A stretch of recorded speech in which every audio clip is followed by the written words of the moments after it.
going on, everybody? Welcome back to Phones and Drones. Just one day after Apple released iOS 16.5 to the public, we have our first beta build of iOS 16.6 in-house. And just really quick to get this out of the way, I'm not anticipating any real new features in this build. Just because iOS 17 is so close to being announced and released, I think they're going to be saving everything for that, as they traditionally do this time of year.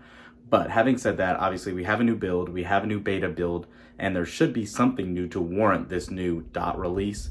Let's go ahead and take a look at it, see if we see anything new, any sort of revamps, or any sort of really anything that leads us to some belief of what's coming in iOS 17. Apple announced recently there's some new accessibility changes coming that look pretty neat. So I can't wait. Let's at least look at the build number, see if anything stands out, and jump right into it. So iOS 16.6 Beta 1 just finished installing, and as expected, nothing crazy, not loaded with features necessarily, just probably more bug fixes. But there is one substantial update that has been released and new feature found, and we'll talk about that in a second. But jumping right into it, talking about the actual build here, if you go into About, iOS version, you can see the new version we are running is now build 20G5026E. And again, this E is going to signify that it is an early beta build and it is not nearing the final version yet. Having said that, I can tell you that it has run very smoothly. It's actually worked pretty well in the short time we've used it. And one other happy thing to report, as we traditionally do, this is actually running a lot cooler than what past beta install builds have done. So there was a potential concern earlier when we were installing it that it was going to get too hot, because there was a time it got pretty warm on the back, but it quickly subsided.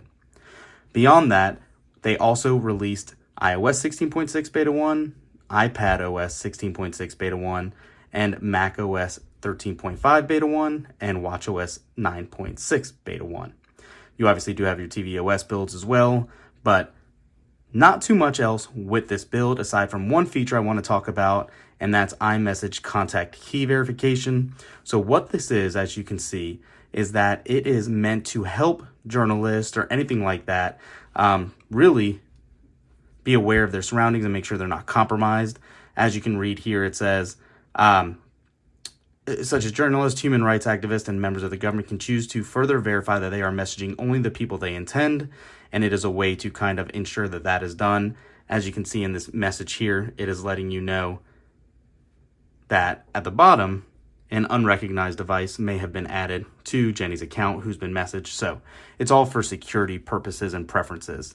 Having said that, it doesn't seem to be quite live in this build yet. If you actually jump into your iCloud settings, nothing here is actually showing it or giving you an option to activate it. However, if you go into your search options and then type it in here, contact key verification, you could see it's actually coming up, but when you click it, nothing loads. So it is coming.